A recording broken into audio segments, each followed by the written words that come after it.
Fala pessoal, sejam todos bem-vindos a mais um episódio do Café com Justiça em Loco. Hoje em uma estação de bombeiros.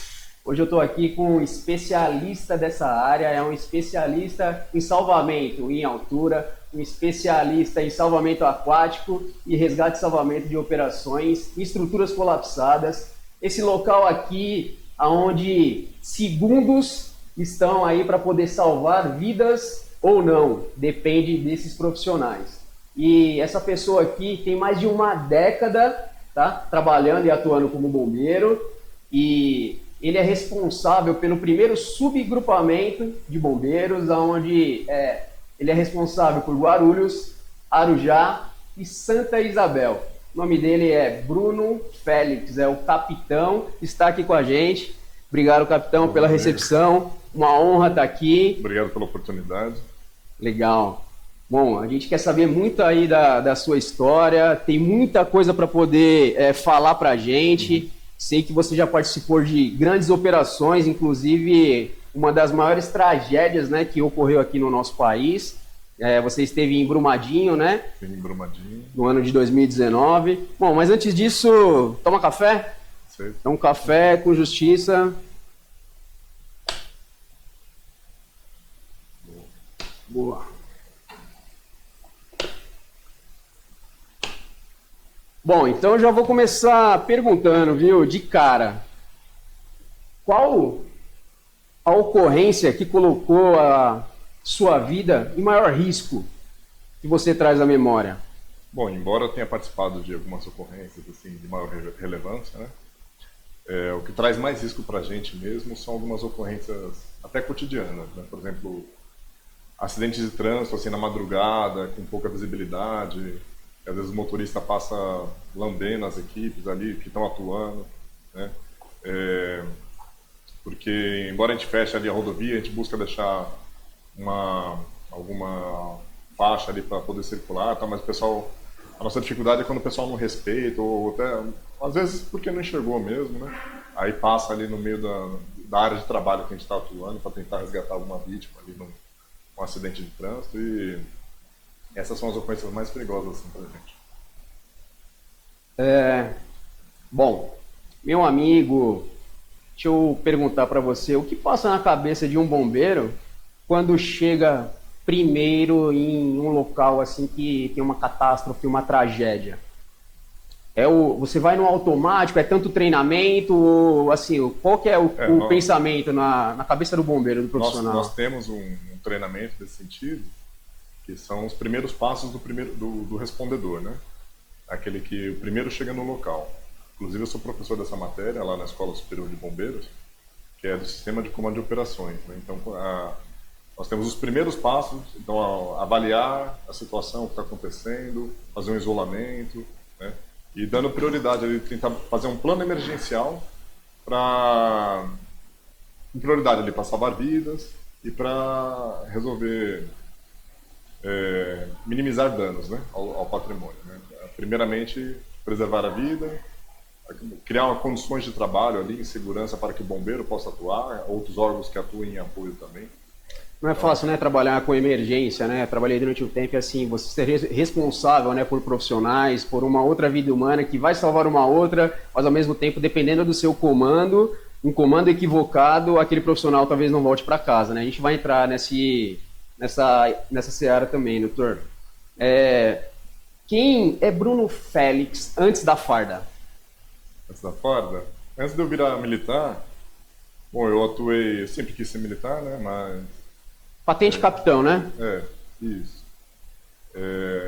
Eu queria ser militar, eu trabalhava com um tio meu que era mecânico, né? Meu pai fez curso de mecânica também, eu sempre gostei uma coisa que eu sempre gostei de carro, moto, etc, né? E inicialmente eu trabalhava com isso, né? Eu sou técnico de informática também, trabalhei como web designer. Aí aos 19 anos, então, eu ingressei na academia militar nossa do estado de São Paulo, que é o APMBB, Academia de Polícia Militar do Barro Branco. Nossa estrutura militar, ela é dividida em dois grandes grupos assim, de patentes, né, de graduação.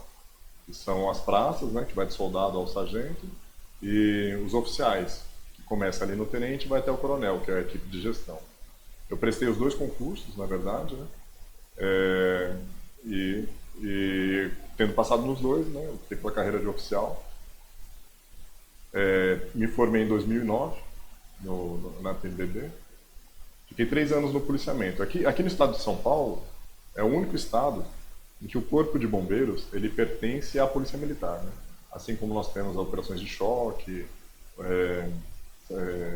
policiamento rodoviário, policiamento ambiental, nós temos o Corpo de Bombeiros, né? Como uma espécie de especializada. Só não é uma especializada, esse termo, né? Especializada são os órgãos que atuam em apoio às equipes que estão em campo, ao policiamento em campo, né? Então, os batalhões têm seu território e as especializadas apoiam. O Corpo de Bombeiros não é exatamente uma especializada porque nós temos nosso território. Então, né, é chamado órgão de execução. Fiquei 3 anos, então, no policiamento, na Zona Leste, e vim para o Corpo de Bombeiros em 2012. Prestei o concurso. É um concurso interno que a gente tem que prestar, né? Então, o Corpo de Bombeiros pertence à Polícia Militar, aqui no estado de São Paulo. A gente faz toda a formação como policial e depois nós fazemos um outro concurso para poder ser bombeiro, né? Tanto as praças quanto os oficiais. E o que te motivou a escolher a carreira né, dentro da Polícia Militar, o bombeiro? Ainda quando eu estava no Barro Branco, nos primeiros anos, o que acontece? Quando nós somos cadetes ali, alunos oficiais, todo mundo tem que participar de alguma atividade, algum grêmio, né? Então tem lá o grêmio de canil, o grêmio de policiamento montado a cavalo. E ali que eu pensei, me surgiu ali a possibilidade de estar trabalhando no bombeiro, né? Eu fui conhecendo ali o grêmio de bombeiros, fui conhecendo cada vez mais a atividade, né? Antes da PMBB eu não pensava nisso, não tinha cogitado essa possibilidade ainda não. Foi durante o Barro Branco que me despertou essa paixão aí para estar vindo para o Corpo de Bombeiros. Sua família já teve medo quando você decidiu seguir essa carreira? Ah, tem, né? Tem bastante. Eu me casei assim que eu me formei no Barro Branco, né? Vou fazer 15 anos de casado agora em maio. E é sempre uma preocupação, né? A família sempre, como tem as escalas nossas, são dioturnas, né? Trabalhamos aí 24 horas, deixando a família sozinha, entre aspas, assim, né? Tipo, é uma preocupação, sim, com certeza. Somente quando vê alguma coisa na TV ali, sabe que a gente está na área, que a gente provavelmente está atuando naquela emergência. Entendi. Meu amigo, você é responsável, né, pelo primeiro subgrupamento, da qual é subordinado ali, não sei se é assim que fala, senão você me corrige, Tá bom. a região de Guarulhos, Santa Isabel e Arujá, e qual o maior desafio dessa responsabilidade, né, de ser responsável por um subgrupamento, né?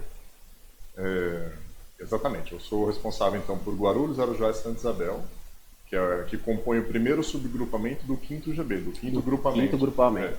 O 5º grupamento, na verdade, são 8 municípios, né? Tem 2 capitães. Então, tem eu, aqui nessa área de Guarulhos, Arujá e Santa Isabel, e tem o meu companheiro, o capitão Lemos, que trabalha lá de Mariporã até Cajamar, pega outros 5 municípios ali.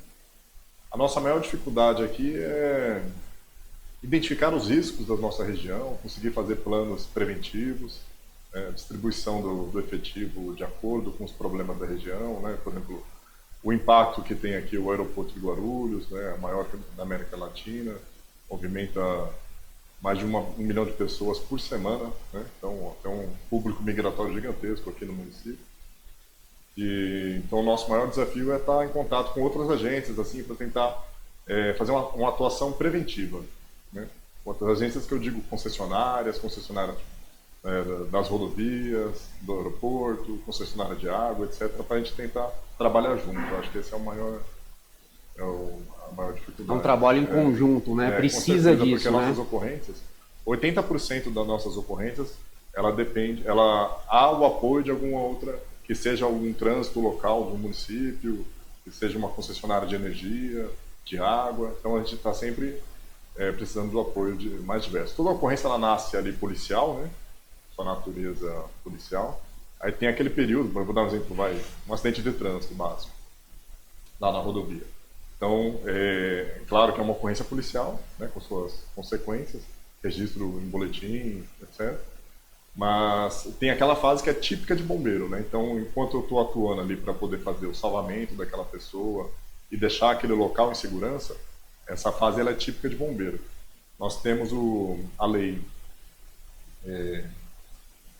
1257 de 2015, ela traz os requisitos do Sistema Estadual de Atendimento de Emergências, né? Como que funciona, quem atua. Então ela coloca ali o Corpo de Bombeiros como cabeça do sistema estadual e com a possibilidade de atuação dos outros órgãos. E determina que o Corpo de Bombeiros fomente a atuação dos outros órgãos, que ajude a fazer a educação desses órgãos, ensinar como fazer o sistema de comando, né? E tem o decreto 63058, que é de 2017, que regulamenta também, traz as diversas definições para atuação no sistema. Só fica à vontade. Cada região, então, até por determinação da lei, do decreto, nós temos os planos de auxílio mútuo regional, né? Então, o que é um PAN, né? Um plano de auxílio mútuo, e RINEM também, as redes integradas de emergência.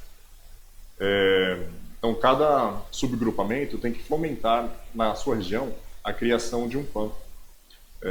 Pega as entidades ali de maior relevância na área, como nós temos aqui o aeroporto, várias empresas com forte atuação na área química, né, com produtos perigosos, concessionária, SAMU, e nós coordenamos esse grupo, né? Então nós criamos um grupo, aqui se chama CIEG, aqui em Guarulhos, Sistema Integrado de Emergências de Guarulhos, e já está com 21 anos de existência.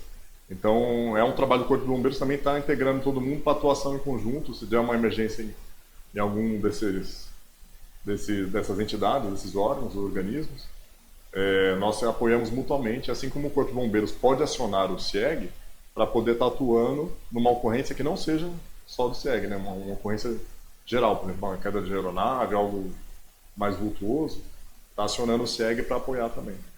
É muito interessante você colocar a questão do CIEG, porque esse trabalho integrado, na realidade, ele é extremamente necessário, né? E é um trabalho que realmente é preventivo, né? Não depois que aconteceu a ocorrência. Eu falo isso porque no aeroporto aqui mesmo, onde eu atuei como bombeiro de aeródromo, a gente tem, e é como responsável diário, de fazer um check rádio, né? De alguém das empresas do CIEG para saber se a pessoa realmente está de QAP, né? A gente pode conhecer ele depois no nosso centro de despacho. Tá. Tem um rádio ali que é do CIEG, né? Então, havendo alguma emergência, qualquer um já aciona o bombeiro, né? Os pertencentes do CIEG já consegue acionar o Corpo de Bombeiros diretamente na central de despacho, né? Antes mesmo de cadastrar uma ocorrência via 193 no nosso centro de operações. Então a gente consegue fazer uma atuação mais rápida, né? Dá um tempo de resposta menor. E também a gente participa de alguns treinamentos em conjunto, exercícios simulados, que vai criando essa integração, né? Entendi. Além de gerir, né, no seu caso, gerir pessoas, né, os profissionais, os próprios bombeiros, gerir também a própria ocorrência, também trabalha em conjunto na gestão da integração dessas outras entidades para eles estarem preparados tecnicamente para apoiar o bombeiro, é isso? O Corpo de Bombeiros ele tem dois braços fortes, dois ramos, né, de atuação mais fortes, então que é essa questão operacional e a questão de prevenção, né? Então a questão operacional é fácil de entender, são as viaturas, equipes, a coordenação das equipes que estão atuando nas emergências e trabalhando nos treinamentos diversos. E a questão da prevenção, nós temos a emissão das vistorias, né, dos AVCBs, inclusive os que são participantes que são cadastrados, que a gente credencia para atuar como OCM, Organismo de Cooperação Mútua, né, aqueles que são reconhecidos como OCM, dentro dos PANs, eles têm um prazo de validade dos seus AVCBs maior. É um benefício aí por parte do Departamento de Proteção contra Incêndio. Então nós temos esse ramo da prevenção Também fazemos a educação pública no sentido, nós temos o programa do Bombeiro Educador, que é um bombeiro que vai nas escolas de quinta série. São 4 horas aulas, mas para tentar criar ali na criança, né, na nossa sociedade, uma cultura prevencionista, né? Então, nós temos nessa parte no departamento de prevenção e no operacional. Extremamente importante. Eu, na realidade, eu acredito que deveria ser obrigatório uma disciplina básica em relação a um primeiro atendimento de primeiro socorro, porque realmente ali faz diferença no salvamento de uma vida e até mesmo num primeiro combate, né, de um princípio de um incêndio. Claro, perder o controle é outra coisa, vocês vão atuar, mas às vezes ali o conhecimento mínimo é necessário, e não só colocar um brigadista, mas eu acho que deveria estar presente na grade. Nós temos agora a situação da Lei Lucas, né? Então, todas as escolas, sejam eram particulares ou não, tem que treinar todo o seu corpo docente para poder estar atuando ali, fazer uma situação simples de APH, saber fazer um RCP, um desengasgamento, saber o básico ali de incêndio. Então, nós temos atuado aí com algumas... com os públicos, nós já temos o programa do Bombeiro Educador, né? E com os privados a gente tem começado a atuar nesse sentido. Na plataforma do Corpo de Bombeiros, quando a gente pesquisa lá no site do Corpo de Bombeiros, tem lá uma parte de prevenção, de educação pública. Lá tem um curso de incêndio, de princípio de incêndio, e curso básico de APH. Ambos gratuitos, né, totalmente online, que sempre é bom a gente estar divulgando aí, que serve para o pessoal tá fazendo. Então você que tem a curiosidade de aprender um pouquinho mais sobre primeiros socorros ou quer conhecer, entra lá no site, né, do Corpo de Bombeiros. Vamos deixar depois depois a gente deixa na descrição, tá? Aí você consegue entrar lá e fazer o curso gratuito, né, tanto de primeiros socorros e quanto esse outro de combate a incêndio. Tá bom. Isso é importante, né? Está em desenvolvimento agora justamente um de sistema de comando de operações e incidentes, que é do SICOI, né? Sistema de comando de operações de emergência, que vai ser colocado na plataforma também. Perfeito. Comando, você, além das suas formações, você também é graduado como engenheiro civil. O que isso muda nas ocorrências? Isso muda para você? Eu sempre gostei bastante da parte das exatas, né? Sou um nerd diferente, né? Aquele nerd que gosta anda de bicicleta, anda de moto. Eu sempre gostei bastante. Eu ia estudar física, era uma pretensão minha. Acabei estudando engenharia por pensar em fazer algo mais prático, né? E essa visão nas ocorrências, ela ajuda, porque, bom, no incêndio urbano a gente tem muito incêndio em estruturas, não só em áreas abertas, né? Então ajuda a gente a identificar problemas estruturais, para buscar garantir mais segurança para quem está trabalhando, né? Além da sua especialização, então, no resgate em estruturas colapsadas, né, que você tem no Corpo de Bombeiros, o bacharelado, né, da engenharia. Sou engenheiro civil e fiz uma pós-graduação em sistemas de proteção contra incêndio.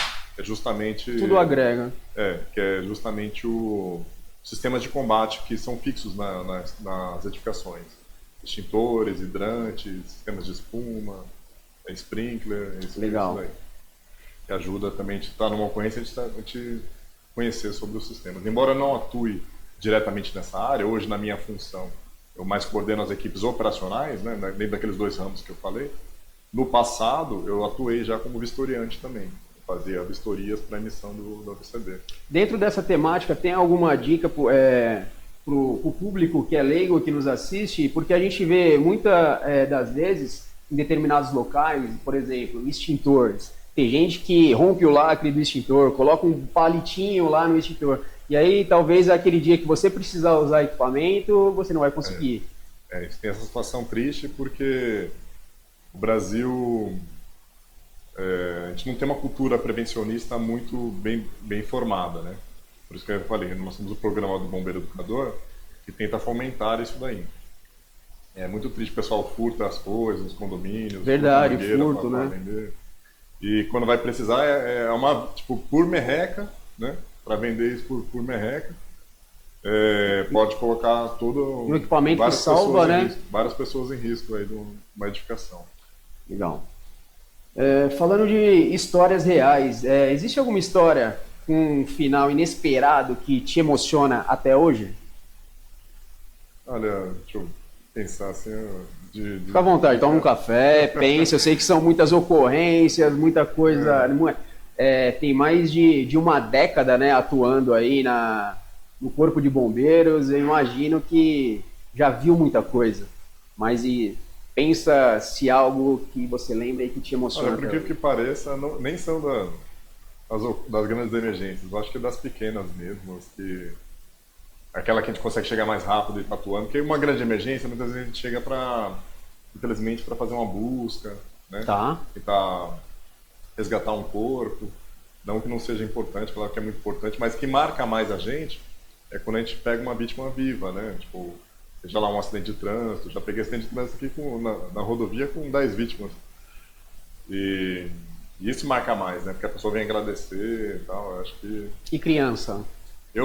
Felizmente eu nunca peguei ocorrência com criança assim, no máximo coisa pouca, né? Tipo uma perfuração, alguma coisa que você consegue ajudar ali imediatamente, mas com relação a incêndio, eu felizmente nunca peguei. Entendi. Já quase peguei, mas de criança gritando na janela e tal. Mas quando eu cheguei já tinha sido retirado. Eu nunca cheguei primeiro assim para retirar uma criança, não. Eu tenho um filho pequenininho e esse tipo de ocorrência é o que mexe muito com os bombeiros. Mexe bastante com a cabeça. Eu imagino. O pessoal que tem a molecadinha, né? Cada um tem seu filho aí que ama muito, mas esse é um tipo de ocorrência que mexe mais com a gente. Porque a grande população é o seguinte, né? Quando todo mundo está correndo do incêndio, né? Os bombeiros estão entrando nele, né? Estão chegando quando todo mundo está fugindo num determinado local, né? Então vocês são a busca da esperança, mas são seres humanos também, né? Essa é a realidade. Falando de grandes ocorrências, em 2019, infelizmente, tivemos acho que uma das maiores tragédias de acidente de trabalho no nosso país, né, onde tiveram um total de 272 óbitos e, assim, foi uma barragem que rompeu e você participou dessa ocorrência, né, diretamente. Queria que você falasse um pouco para nós sobre dessa ocorrência, como que foi. Quando tivemos esse desastre, o comandante que estava aqui, o Coronel Melo, ele era a maior referência da América Latina com essa relação de coordenação de desastres, né? Fez curso fora, tudo. E eu lembro que eu estava perto dele, próximo da hora do almoço, eu vi essa ocorrência ali nas mídias, né? Mostrei o comando, olha o que aconteceu aqui, caramba, ele já olhou, né? Aí logo na sequência ele já recebeu uma ligação, que era do governo, que era para preparar a equipe, para mobilizar uma equipe de São Paulo para estar indo para Minas Gerais, né? Então ele virou para mim e falou, você quer ir comigo? Eu, comando, estamos juntos. Aí ele falou, então monta a equipe aí, separa equipamento. Então eu liguei para a esposa, eu tô saindo do estado aí, não sei quando que eu volto. Aí consegui a autorização da esposa, montei a equipe ali, montamos a equipe. Nessa mesma, era uma sexta-feira, eu lembro que nós ficamos prontos, né? Cada região montou sua equipe, teve uma apresentação ali, o governador foi despedir da gente. Só que acabou por questão de deslocamento, aeronave e tal, a gente acabou se deslocando só na segunda-feira, né? Aí na segunda-feira, assim, de madrugada, de domingo para segunda, nós nos deslocamos, fomos para Minas Gerais, chegamos lá já para trabalhar, né? Então, no meio do caminho, eu fiquei como oficial de logística, né? Então eu acertava ali a questão de tudo que a tropa ia precisar, de combustível, alimentação, equipamentos. Porque quando a gente vai para uma região, a ideia é que a gente seja autossuficiente, né? A gente vai para atuar que nem foi lá para o Rio Grande do Sul, a gente não precisa de nada, a única coisa que vai pedir no máximo ali é combustível que fica ruim para a gente transportar, água, mas via de regra a gente leva de tudo. Então, para não depender, chegar num local que já está uma tragédia, já está difícil de resolver e sair pedindo mais coisas, né? Certo. Então nós chegamos lá em Minas Gerais prontos, né? Dei sorte que minha equipe tinha cão também. Estávamos então em 5 equipes lá na primeira semana. E assim se manteve por um mês, né? Foram 4 períodos, cada um com 5 equipes. 4 períodos de uma semana. Então completamos uma semana lá, localizamos alguns corpos, né? Minha equipe também. E ali eu me sentia como a gente vê nesses filmes de guerra do Vietnã, tal, porque foi zoneado, né? Só eram 14 quilômetros de área de busca, então criou-se as zonas. Aí o comandante perguntava para mim, qual zona que você vai querer levar a sua equipe, né? Aí comandante, eu dei preferência para as curvas de rio, né? Porque é onde mais tem chance de parar ali alguma coisa, alguém, né? E as vítimas. Então ele me dava essa liberdade de poder escolher a zona. A gente embarcava nas aeronaves lá de diversos estados da Federação, da Marinha, das Forças Armadas. E ali, como eu era comandante de tropa, eu ia na porta, né? E o piloto falava, quer descer aonde? Aí passava ali o azimuth, né? A latitude e longitude. É tal local, chegava lá perto, se desse para pousar, ele pousava, se não desse, ele chegava bem pertinho. Chegava próximo, desembarcava. Saltava a aeronave. Aí a gente passava o dia todo trabalhando ali e tal. E ao final do dia de operação, passava lá as coordenadas para a aeronave, e a aeronave vinha buscar a gente para ir para a nossa base. Então, me sentia numa situação de guerra mesmo, né? Tanto pelo cenário, quanto pela essa forma como era feita a operação, porque eu desembarcava num local, quase não tinha contato, porque tudo foi destruído ali, né? Eu estava com 3 rádios ali, o rádio de São Paulo, o rádio do Bombeiro de Minas Gerais e um rádio da Vale. E nada funcionava direito, né? Então era pouca comunicação, as decisões era eu que tinha que tomar na hora mesmo e resolver com a minha tropa, né? Então a gente conseguiu voltar sem incidentes, né? Todos bem, cumprimos a missão. E depois que você retornou, aquela imagem do que você viu, do que você vivenciou, mexeu durante um tempo com você? Como que você ficou posterior a isso? Não, acho que questão psicológica, assim, acho que para todos foi... Embora impactante, foi fazer. Né? Enriquece a gente profissionalmente, né? Mas a gente fica feliz de ter atuado e conseguido cumprir nosso objetivo lá, né? Conseguimos salvar diversos animais, conseguimos achar alguns corpos também, né? Vítima não teve viva, acho que nenhuma equipe... E recentemente, né? Recentemente que eu digo porque a ocorrência, né? A tragédia, ela foi em 2019 e em 2023 estava tendo quase a prescrição, né? Na esfera penal dos réus e das empresas, e a ministra, ela na realidade solicitou a denúncia, o Ministério Público denunciou, e agora em 2025 que eles estão realmente respondendo pelos crimes de homicídio qualificado. São 16 réus e são 2 empresas que estão respondendo pelas mortes, pelas 272 mortes. Aí você vê como é morosa, né, a nossa justiça em relação a algumas coisas, porque ia se passar ileso. É um IP, né? Ofereceram agora a denúncia? Agora porque a ministra solicitou, porque senão ia prescrever. Ainda estava... Ia prescrever. Mas por quê? E depois de tanto tempo... Até hoje? Na realidade tem diversos tipos de manobra, né, por detrás. Sim. Mas, graças a Deus, aos 45 do segundo aí, eles vão responder não só pelos crimes ambientais, mas responder também pelos óbitos, né? Eu sei que nada vai trazer para a família de volta, mas pelo menos está sendo feita a justiça, embora amorosa, mas está. Falando um pouco de legislação e especialização, sua formação, né? Você falou que foi na Academia do Barro Branco, né? Para oficial, e recentemente a gente tem acho que um projeto de lei ainda em curso, onde vai ter uma mudança, né, legislativa, e acho que na grade curricular do formando, né, porque antigamente, salvo engano, se eu estiver errado você me corrige, quem saía da Academia do Barro Branco, né, ele faria 1 ano somente fora de direito para poder ser bacharel, né? embora a atividade, né, seja incompatível com a advocacia, mas ele pode prestar a partir daí também para o exame de ordem, quando ele talvez se aposentar, ele ir lá e tirar a sua carteira e assim advogar. Mas agora tem a possibilidade, né, dentro desse projeto, dele já vai sair já formado bacharel em Direito, é isso? Exato. Na semana passada, se não me engano, na terça-feira, houve a votação na Câmara, né, de uma lei sobre uma reestruturação da Polícia Militar como um todo, né? Criação de novas vagas, sobre a carreira, fluxo de carreira, algumas questões sobre a inatividade, e mexeu também na questão do currículo. Eu vejo mais essa questão como um reconhecimento, na verdade, daquilo que já se constitui de fato, né? E não de direito.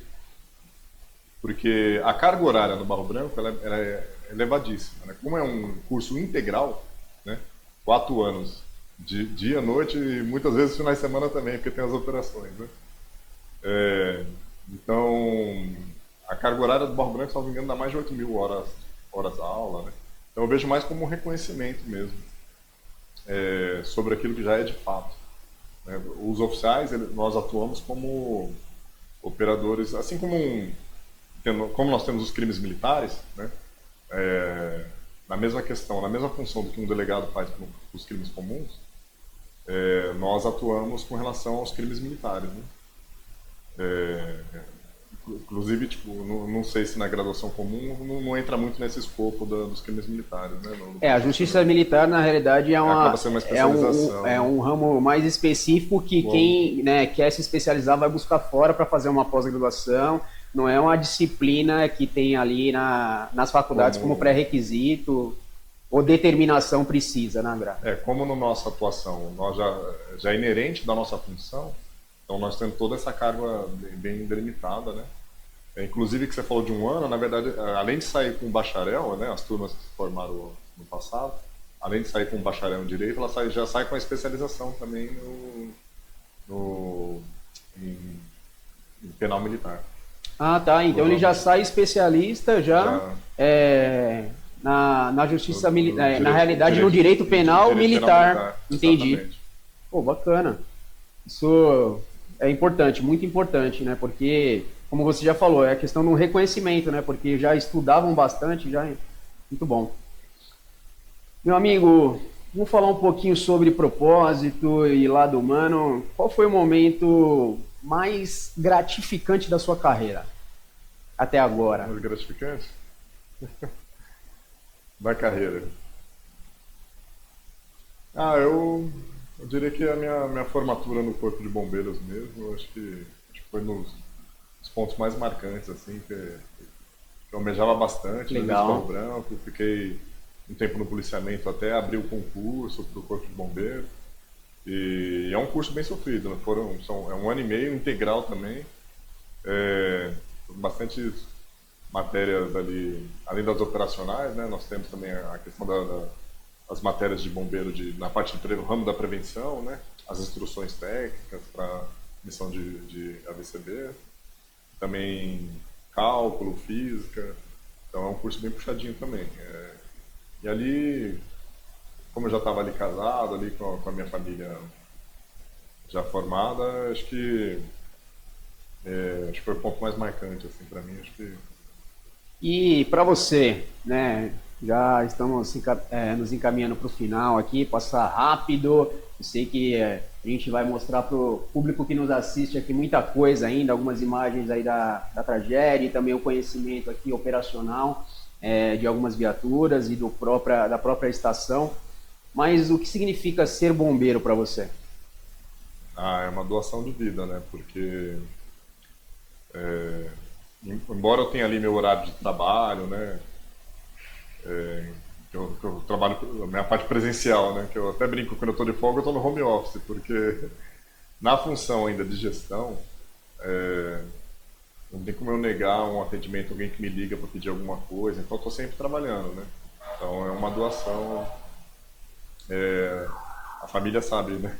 Tanto o tempo que a gente passa, aos finais de semana, inclusive, porque o serviço é diuturno, né?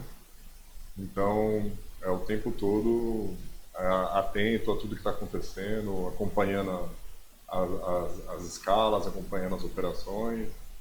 é uma doação. Eu creio muito que o maior Como bem, tem que né, ser, né? realmente é Serviço a vida. público é isso. Né? Servir ao público, né? Então como tem que ser mesmo. Acho que o maior bem realmente é salvar uma vida, né? O maior bem humano é a vida humana. E dentro do que a gente conversou e de tudo que você já passou, se você pudesse deixar algum recado para a população, para a sociedade, que agrega em relação aos bombeiros, porque vocês já são muito bem quistos, a sociedade gosta dos bombeiros, e eu sei que não é fácil, porque assim, ser bombeiro no país, aqui no nosso Brasil, a gente faz muita coisa além, né, do que outros profissionais dentro dessa área de outros países eles fazem, né? Faz muito além. Resgate à altura, salvamento terrestre, aquático, tudo que você imagina, o bombeiro ele faz e ali ele está. A remuneração, ela, no meu ponto de vista, não condiz nem um pouco, né, pela exposição do risco, né, iminente que vocês estão. Então, se você pudesse falar algo para a população, deixar algum recado, fique à vontade, esse é o seu momento. Eu sei que nós temos essa aceitação de mercado, sempre que saem as pesquisas sobre as profissões, é uma profissão muito bem quista, até que está ali buscando fazer o bem, ajudar as pessoas. Né? Na parte da prevenção contra incêndio também, quando é emitido ali um AVCB, também é feita uma pesquisa e também tem uma aceitação bem alta, mais de 90%. Só que o que eu peço assim o pessoal é paciência, porque nosso efetivo está no menor nível histórico, né? Nós estamos com um efetivo pequeno e isso muitas vezes cria um tempo-resposta, né, para atender a população maior. Nós fazemos todo o possível, né, o que está ao nosso alcance. Então, sempre que o alarme toca aqui, o pessoal sai correndo com muita, como nós falamos, muita vibração, né, com muito amor. Só que às vezes as equipes já estão empenhadas em outras ocorrências, né? Então, seja paciente e ajude o nosso bombeiro quando tiver nas ocorrências, né? Seja servir uma água, qualquer coisa que puder ajudar a gente, em relação a respeitar o isolamento quando a gente isola um local, para garantir uma segurança para a operação, né? É isso que eu posso pedir. Ou até mesmo quando temos uma vítima fatal, né? Tem gente que às vezes não se coloca no lugar do familiar e vem com o celular querendo filmar. A gente acha que é um pouco mais de respeito, né? Se a pessoa pudesse colocar, imaginar que aquela pessoa que está ali, ou um parente seu, né? Tipo, dar esse tipo de respeito para a vítima que está ali sendo atendida, né? E esse ano, ano de eleição, né? É um ano que eu acredito que a população precisa enxergar aqui e recepcionar esse recado e cobrar os nossos governantes, né, de melhor estrutura, melhor infraestrutura, melhor gestão, né, disponibilizar realmente a mão de obra qualificada, especializada, que é a população, somos nós que vamos precisar, né, porque na hora que precisa de alguém para poder nos socorrer, né, ninguém vai ligar para o Batman e para o Super-Homem, a gente vai ligar para o bombeiro, né? A gente vai ligar para o SAMU. E até mesmo nesse contexto, se você puder discernir ali para o leigo, né? Qual a diferença de uma ocorrência, para onde ele liga para o SAMU, para onde ele liga para o bombeiro e qual que é o número para quem ainda não sabe, porque tem gente ainda que vive em um mundo digital que o cara só quer saber de Instagram e tal, e pouco importa, que na realidade o básico deveria saber, e aí quando precisa de um acionamento, o cara liga para o 190 esperando que o bombeiro vai atuar, mas qual seria aí isso ajuda bastante também, se a pessoa souber ligar para o número correto, né? Então, 193 é o do Corpo de Bombeiros, né? E 192 do SAMU. São ambos esses serviços de emergência, só que o SAMU, ele atende emergências clínicas, né? Uma pessoa que está passando mal, um desmaio, um problema circulatório, que seja, né? E o Corpo de Bombeiros, ele atende emergências, acidentes, né? Traumas. Um incêndio, um trauma. Então, se a pessoa puder diferenciar isso, né? O Corpo de Bombeiros, nas nossas URs, via de regra, nós não temos médico, nós não temos enfermeiro, nós não fazemos procedimentos invasivos. Nós estabilizamos a vítima para poder conduzir a um hospital, né? Então, o serviço de UR foi criado em apoio ao nosso serviço de salvamento, né? Então, o nosso serviço de salvamento adentra um incêndio, adentra um local que precisa de acesso com cordas, ou retira uma vítima de um acidente de trânsito, e a nossa UR faz esse transporte. Na nossa UR, diferente de uma ambulância do SAMU, nós temos lá equipamentos de proteção respiratória. O R, para quem não sabe, é uma unidade de resgate, né? Exato, do Corpo de Bombeiros. Então, na UR, nós temos equipamentos, até desencarceramentos também, para atuar num acidente de trânsito. Então, ela é toda equipada para atender um acidente, um incêndio ou um acidente. Na água, inclusive, na água também. Nós temos lá colete de flutuabilidade para poder entrar numa enchente. Tal. Então, esses são os casos para ser acionado o bombeiro. Nós temos médicos e enfermeiros do bombeiro? Sim, só que são bem poucos. É aquele médico que atua dentro do helicóptero, no Águia. É um médico que atua no nosso centro de operações, que quando as URs atendem as vítimas, passa os dados de como está a situação daquela vítima para o centro de operações. E o médico, né, chamamos de médico regulador, ele tem um mapa lá dos hospitais, tudo que tem disponível em cada local. Se ali tem um neuro, ali tem um ortopedista, aí ele encaminha aquela vítima falando, né, vai ser passado, leva para tal lugar que é ali que ele tem condições de atender, de receber aquela vítima. Então nós temos o médico do Águia, do centro de operações e algumas unidades terrestres. Aqui na estação do Bombeiros de Macedo tem também uma unidade terrestre. Tá? Eu vi que estava hoje o Dr. Miranda, e que atende. Então é feito ali quando nós estamos atendendo, é verificado ali o que é melhor para aquela vítima. Se vai esperar um médico no local ou se eu vou mandar essa vítima para ser atendida o que vai ser mais rápido ali. Que para embarcar no Águia também tem alguns requisitos também, né? Então tem que estar uma vítima estável, tal, estabilizada.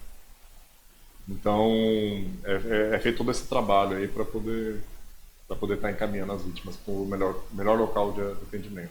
Na minha época não tinha, né? Quando eu era bombeiro militar, não tinha o grau. O grau, se você puder explicar, ele é uma especializada dos bombeiros?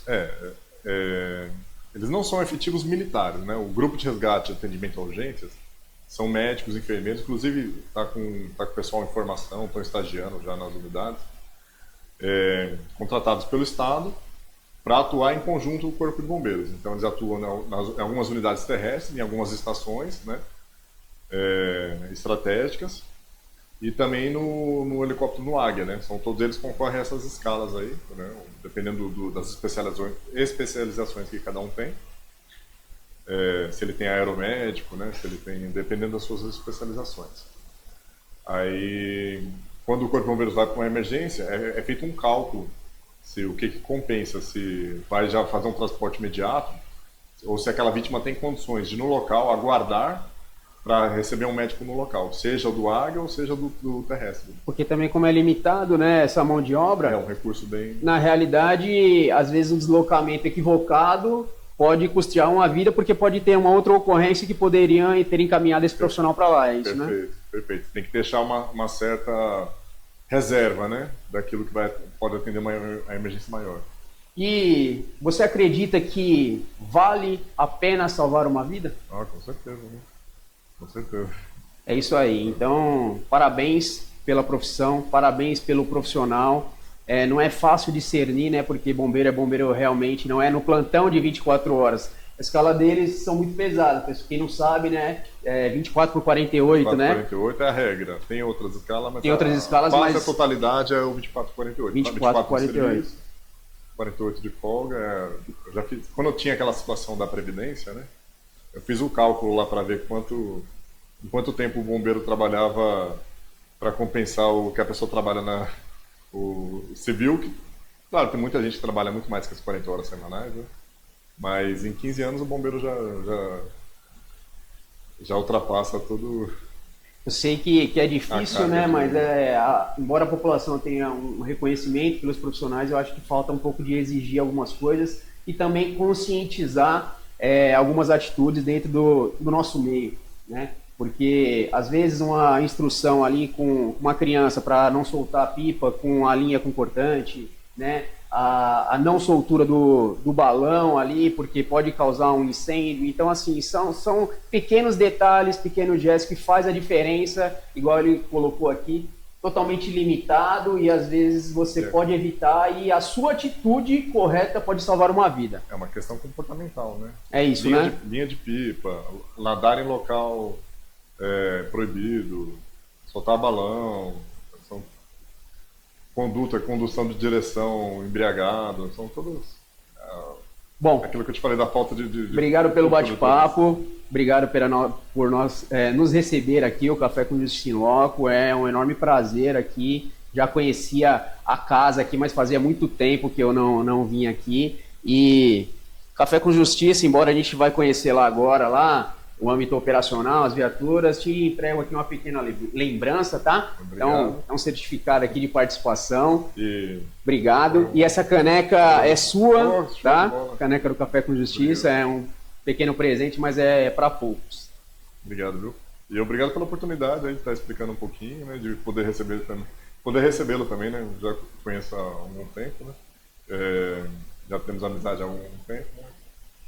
Obrigado aí pela oportunidade de participar do programa. Tamo junto, acho que esse é o nosso papel, levar o conhecimento genuíno, fidedigno e fomentar ali a atitude correta, né? Então, acho que é um momento de reflexão com a sua história, onde algumas pessoas podem ter ali realmente como exemplo, referências e saber o que eu posso agregar e ajudar, porque amanhã eu posso precisar desse profissional. Você que ficou até agora conosco, nos acompanha aí para poder ver as viaturas operacionais aqui dessa estação. Até daqui a pouco. Fala pessoal, agora aqui no operacional, aqui onde estão posicionadas as viaturas, na estação de bombeiros, referente ao 5º grupamento. Hoje a gente vai conhecer aqui um pouquinho da parte interna e externa das viaturas e quem vai apresentar aqui pra gente é o Capitão Félix. Fica à vontade, capitão. Fala aí um pouquinho dessas viaturas. Então, aqui são nossas viaturas. Essa é a estação de bombeiros do Macedo, a nossa principal estação aqui de Guarulhos, onde mais tem efetivo. Essa daqui é a nossa unidade de resgate, né? Aqui correm 2 unidades de resgate, uma delas com médico, né? Com equipe do grau. Mesmo a unidade que corre o médico, ela tem aqui equipamentos de combate a incêndio. Essa aqui que você falou que estava equipada, né? Equipamento de desencarceramento para uma emergência de acidente de trânsito. Lá dentro tem também equipamento de proteção respiratória, né? Então esse é o grande diferencial de uma UR com relação a uma ambulância de SAMU. Tá chovendo bastante, né? Tivemos até aqui um alerta no celular, né? A respeito de risco. E quando intensifica essa chuva, esses alertas aqui, é emitido algo para vocês? Vocês ficam mais de QAP em relação a alguma coisa ou não? Tá chovendo bastante. Eu sou adjunto estadual de Defesa Civil. Então o nosso comandante, o Coronel Bernardes, ele é o REPDEC, é o regional, né? Ele, de Defesa Civil em toda a região do 5º GB. E eu sou o adjunto dele dentro da minha área, né? Então eu faço a interligação da Casa Militar, da Defesa Civil Estadual, com os defesas civis dos municípios daqui da nossa região. Com relação à chuva, então nós fazemos o preventivo com as defesas civis, cursos, tem material de apoio para as defesas civis dos municípios, eu faço intermedio essa relação aí. Mas esse acionamento é através do meteorológico? E com relação ao Corpo de Bombeiros também, nós fazemos o acompanhamento. Então lá na Defesa Civil Estadual tem um centro de medições. Então lá são emitidos os alertas, né? As chamadas que o pessoal recebe no celular, que é local, né? Então naquela região que está com maior gravidade, que é emitido o sinal da Defesa Civil do Estado, de acordo com as antenas da região. Importante, então, quando chegou e recepcionou esse alerta, você se abrigar, ficar, né, mais na questão do caráter preventivo, que pode acontecer alguma coisa um pouco mais grave, é isso? Exatamente. Tá. O pessoal poder se abrigar, poder buscar uma região, ou deixar de fazer alguma situação que ele faria, né? Adiar um compromisso, buscando se manter em segurança, sua família em segurança. Perfeito. Vamos conhecer então a parte interna da UR? Sim, sim.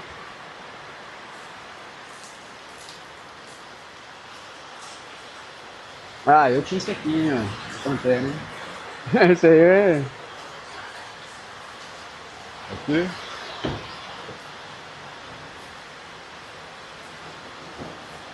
Então, como essa unidade ela está com a equipe médica, tem algumas bolsas dos médicos, né, como eu falei lá do grau.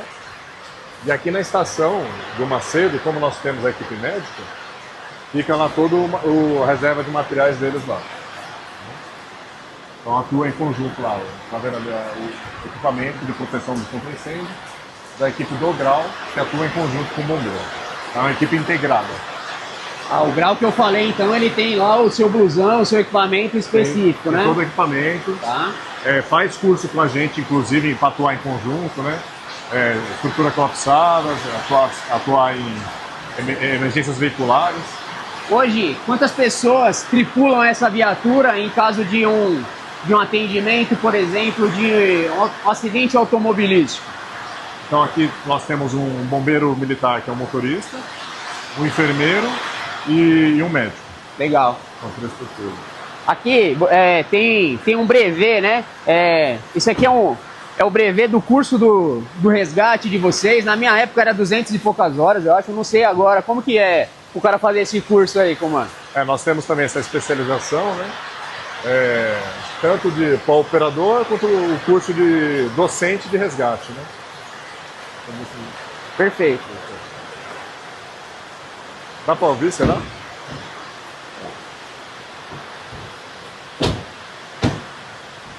Esse daqui esse aqui é o nosso apoio de água, né? Tem 12 mil litros de água aqui. A viatura de combate é isso aí. E ele é todo equipado com... Ele tem esguichos que conseguem operar com o caminhão andando para apagar fogo em mato, na beira de uma rodovia. 12 mil litros? 12 mil litros. Tá. E esse daqui, ele funciona como uma grande caixa d'água numa ocorrência. Então outros caminhões fazem uma busca de água nos hidrantes, né? Enquanto esse daqui faz um reservatório para recebendo a água e distribuindo para os ABs. Esse daqui tem 30 mil litros de água, é o maior do estado de São Paulo. E aquele outro lá, esse aqui é o autobomba salvamento. Então ele que é a equipe principal que vai atuar para fazer um salvamento veicular, um salvamento de enchente, um incêndio, né? Então é aquele lá que fica a bomba, iluminação, para estar atuando na emergência, né? Hoje em serviço aqui, em média, quantos profissionais nós temos aqui trabalhando de serviço, em média, no plantão? Uns 24, mais ou menos. Uns 24. Nós aqui temos também que só que está fora. É um resgate normal, um resgate comum para atendimento das ocorrências corriqueiras. Tem também a equipe do comando de área. O comando de área ele fica atuando, é um oficial nosso, que em toda a área da unidade do 5º GB, ele faz a coordenação e supervisão de tudo que está acontecendo, né? Infelizmente ele está fora agora, não vai dar para mostrar a viatura, mas é uma picape com equipamentos leves, né? A ideia é que o comando de área consiga chegar o mais rápido possível nas ocorrências para já estar coordenando. Se ele for o primeiro a chegar, ele também tem condições, juntamente com a sua equipe, tem equipamentos, treinamento, para estar efetuando um salvamento. Antes mesmo da chegada do pessoal das equipes do autobomba. Hoje tem uma equipagem, então, é uma equipe trabalhando na UR, tem uma equipe trabalhando aqui na questão do contra-incêndio, é isso? Exatamente. Tá. E esse rodízio, essa rotatividade, hoje o cara que está na UR, amanhã o próximo plantão ele roda, está em outra viatura, como que funciona? Sim.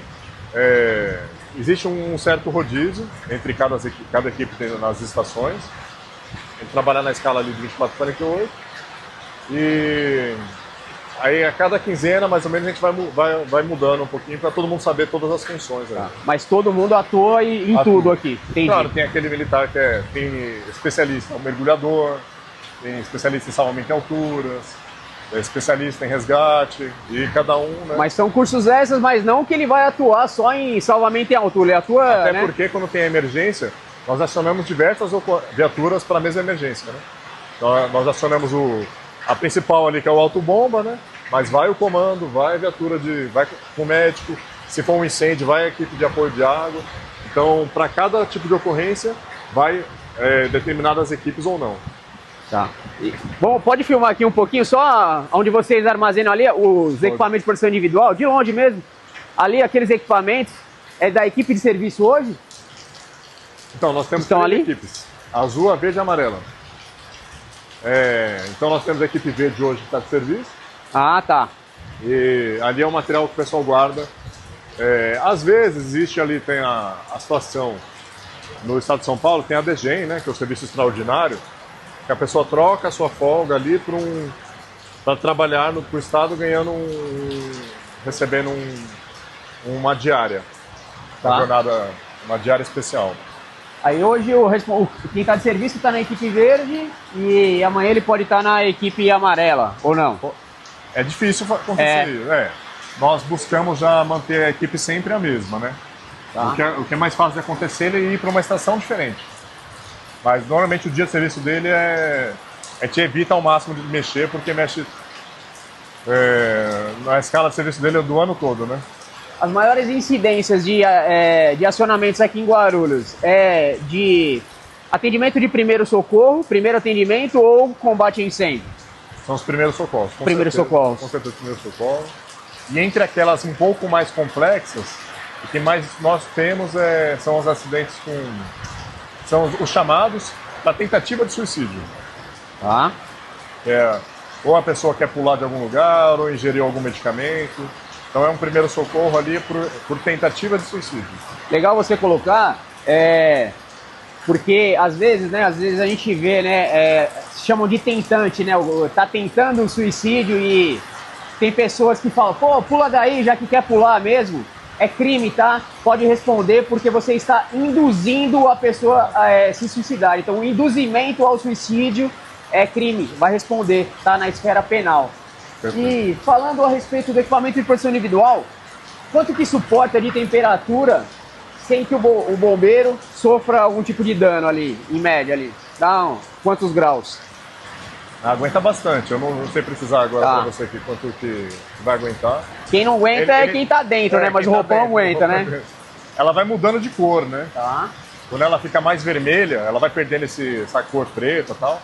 É porque você está excedendo a capacidade dela. Tá. Mas é difícil isso ocorrer. E quando vocês têm contato com algum tipo de produto, ou até mesmo que precisem da higienização, vocês que fazem a higienização dos equipamentos ou tem uma outra empresa? O pessoal que faz a higienização, né? Então a capa, ela é composta por uma parte protetora para mecânica, né? O forro térmico e aqui no meio tem uma camada que é uma barreira contra produtos químicos, né? Embora nós temos roupas para atuação com produtos perigosos, tal, para um atendimento básico ela protege suporta. O bombeiro para. E assim, me corrija se eu estiver errado, tá? Mas o bombeiro, quando você olha assim, você vê que tá sujo e tal, na realidade isso aqui é devido ao número de ocorrências e a quantidade de ocorrências que esse cara já atendeu, então para ele ali é como se fosse um troféu, é isso mesmo? É verdade. E uma outra coisa, diferente, né? Não que vocês, não sei se vocês são policiais, né? Mas diferente, o equipamento, quando você se aposenta, você leva esse equipamento, é seu? Ou você precisa devolver esse equipamento? Não, o pessoal devolve, aí se for possível reutilizar, ele vai ser reutilizado. Tá. Porque um equipamento, um conjunto inteiro desse é uns 10 mil reais. Tá. Então ele devolve. Devolve. Tá. E aí de tempos em tempos é feito inclusive a substituição, né? É algo individual, que depende de quantas ocorrências ele pegou e tal. Vai sendo sempre avaliado se aquele equipamento EPI está em condições de continuar em serviço. E a higienização, assim, se necessário, são vocês mesmos que fazem ou o pessoal mesmo que faz. Ah, tá. Não tem nenhuma empresa que presta serviço. O ideal seria, mas infelizmente a gente não chegamos nesse... Então tá vendo, pessoal? Esse aqui é o ano de a gente cobrar aí os nossos governantes aí, porque o cara vai lá, atende ocorrência em tudo que é local e ainda tem que higienizar o próprio equipamento. E tem situações que na realidade às vezes não tem talvez o produto necessário ali, dependendo, é isso? É isso mesmo. Inclusive tem estudos já, estatísticos, que os bombeiros são quem mais sofre com câncer, né? Devido à exposição com produtos, com gases resistentes de queima. Vamos pra lá, Comanche. Tá chovendo bastante. Vamos pro abrigado lá. Vamos pro local, obrigado. Vai molhar a câmera, vai molhar tudo. Ó. Aí vai se você conseguir passar aqui, não sei como é que tá seu terno, tá muito justinho. Não, tá de boa. A cabeça aí. De boa. Bombeiro ainda, pô. Feliz que tá saindo o áudio porque tá muito, né? Viatura comando é essa? Essa é a minha. Ah, tá. Eu deixo ela equipada para poder estar apoiando se necessário. Tá bom. Também. Vamos lá para cá.